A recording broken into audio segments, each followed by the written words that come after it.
Space, the final frontier for some. Others, it's probably the end, where you just go into a fiery explosion and die. This is called STARCOM, Unknown Space. And I want to show everybody this stuff off. My name is One Nut Punch, and we're going to go ahead and talk about it since tomorrow, as of this recording, is going to be 1.0 release from Early Access. And honestly, man, I've been loving this game quite a bit. It's kind of weird because, one, it's a huge map, kind of like Elite Dangerous in a sense, to where you're going off and finding different star systems, different planets. As you can see here, zooming out, I'm not even that much, and it looks gigantic as a map.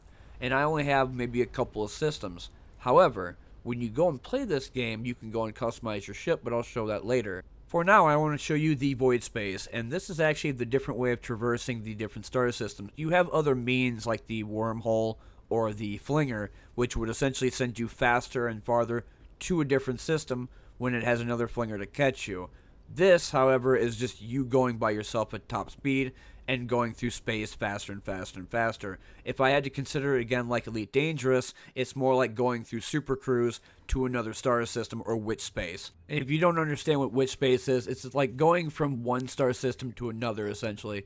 What they call a laden or unladen type of travel. This is a little bit different, and they also have different roles as well when you're talking to people. Like, for example, my ensign decided, hey, this generator is all messed up, let's go ahead and fix it. What I didn't realize that after they were going to give me the, I think it's the loot or package type of mission, to where you go deliver it to another CXTA member, they flew away, and then I'm like, okay, they're, going to go and be fine. They immediately detonated and exploded into a fiery death, and I didn't understand why until my message popped up with the ensign saying, I'm sorry I messed up their stuff, and I think that's probably why they died.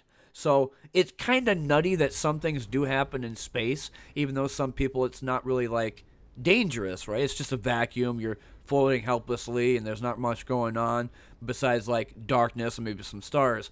The thing is that when I go into these different types of planets and fly around, the exploration is just great because you don't need to use the WASD. You could actually control click onto a planet that has a question mark around the map, and he automatically goes to it. Same thing for the map. If you want to go to a specific star system and you can't use the flinger, control click and you can go there. They also have different things for different events and missions. For example, you could find the polyhedral artifact, as well as this other artifact that is basically around a star that's inside of it. It kind of looks like a candle or, something that powers up shields. Not really sure. These are the flingers I was talking about earlier. If you use these, they will send you to another system or part of the system that will have different planets you can explore. When you go to a planet, not all of them will be surveyed. And surveyed is another way of going to the planet and do those events. Whether you have roles, whether you have new items that you can pick up, materials. You do need resources in the game in order to make your ship better, faster, and more, basically deadly on the space. Because the thing is that when I played the game for about 2.5 hours, I barely modified it at all. I didn't know what the hell I was doing. I didn't even know if I was able to do it. However, when I kept killing the NPCs and destroying them, the waves of enemies like the Devout or some of the bandits and pirates that you have to deal with, I was able to get titanium and copper and a lot of aluminum in order to make my ship better. And because of the research tree, I was able to make more guns on it and fight these giant stations that normally would destroy me in a single hit. And they have flaks, anti-space weapons, and they have lasers, and they hit hard. Not to mention the other different types of vehicles in the game. For example, they have fighters, they have frigates, and I think they have destroyers. They can go pretty big when it comes down to their ships. Like, for example, I met this weird legendary alien that's like a trade vessel, but he became a bounty hunter, like, early on in his life. And essentially his weapons are like 5 Mark II plasma carbines and a bunch of missiles. So, I mean, he's got a bunch of stuff going on his ship. And when I seen that, I thought maybe I can make my ship kind of like that.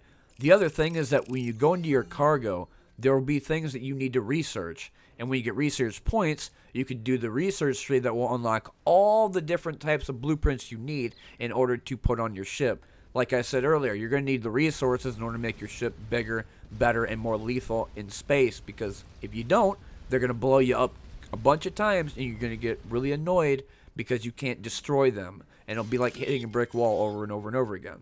The other thing is that when you destroy vessels, they break apart. You shoot their thrusters, you shoot their wings, it'll break apart piece by piece like voxel, kind of. But it's mostly like a hexagonal kind of module. So when you shoot it, it'll break apart, fly away, and then blow up into something else.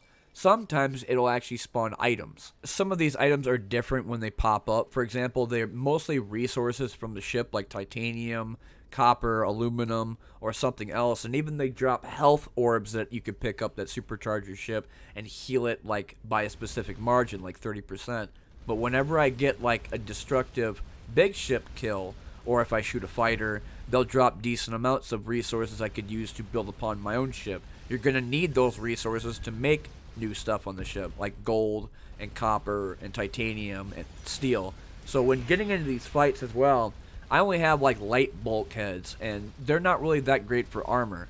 The other thing is these weird ships of the Devout. They will hit you. They'll fire into you, and then they will crash into you earlier. These are the swarms I was talking about a little bit ago. But then they come into these other kind of like bigger ships that fire missiles at you. You can shoot them down with the blue lasers, which is your standard default weapon. But I have about 5 or 6 of them on there rather than the default of 2. And you have to destroy these vessels whenever you're going into combat. Because 1, you can't scan the planets. 2, even if you did, they would come after you when your survey team's down below.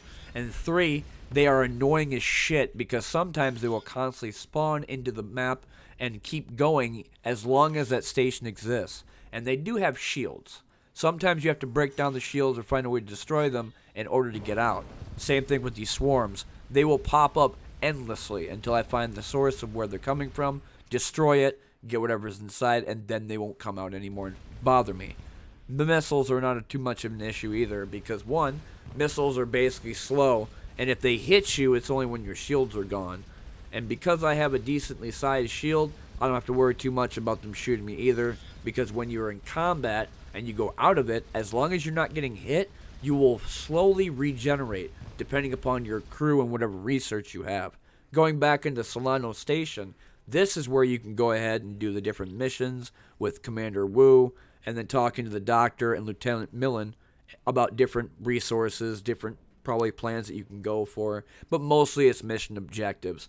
So after that, you can go mess around with your different ship, you can talk to your crew, level them up, get some different types of trades going, and that's basically what the station's for. You have other aliens you could talk to as well that could trade with you, give you higher goods, and give you better blueprints for the research. This, again, is how you were able to mess around with your ship. My ship's design's trash. Obviously, it's just a bunch of hexagonal modules smashed together and some lasers on top of one another as well. But it's effective, and the only reason why I made it was because of all the guns. Problem is, however, is that you can't add any more to it because the cockpit's too small. Once you make it bigger, or give the crew quarters bigger, you're able to put more onto it. I think this cockpit right now, which is called the Scout, is only 30, and then after that it's probably like double 60 or 90 or whichever. This is the research tree, and this is what you need in order to unlock all the blueprints in order to use upon your ship. The research points comes from planetary surveys, getting artifacts identified, doing the mission objectives, and getting possible kills. I don't know about the last one because every time I got a kill I feel like I got something from it, like an artifact or maybe even some research material. Mostly the surveys on the planets are the big points there, depending upon what they are, like terrestrial or a desert planet that has a bunch of ruins. They mostly have artifacts there I can grab and then turn them into research points. You can do different ones like ion blaster upgrades. You could do stuff for your thrusters, have engine Mark II and different reactors to increase your output on your ship because you're going to need it. You're going turbo and you're trying to shoot lasers at the same time. Your energy and capacity is going to go so fast you won't even realize what happened before they detonate you in space immediately. So I mostly try to balance between energy gain and energy use like I did for Elite Dangerous. And it's pretty difficult sometimes because you forget about it. You're flying around in space, you see these kind of other aliens coming at you and they explode and break apart, and sometimes they don't even move. So I tried to make it a little bit better of a different ship design since the last one was kind of shitty. This one's actually a lot easier to do, and I was able to put all my lasers on the top and the wing sides of it. What you're seeing right now is the lateral thrusters, and these allow me to turn for the ship and being able to have more maneuverability So if I'm flying around, it'll push me right or left a lot easier. And because it has more bulkheads on it, the weight does matter. If you have too much stuff on the front or it looks too lopsided, it won't turn, it won't thrust, or it won't be able to speed very fast. And you're going to need maneuverability because if you're getting chased, you can't get away and heal up. Like I said, when you're in combat, it'll regen and then bring you back to full speed. But that's all I got for STARCOM.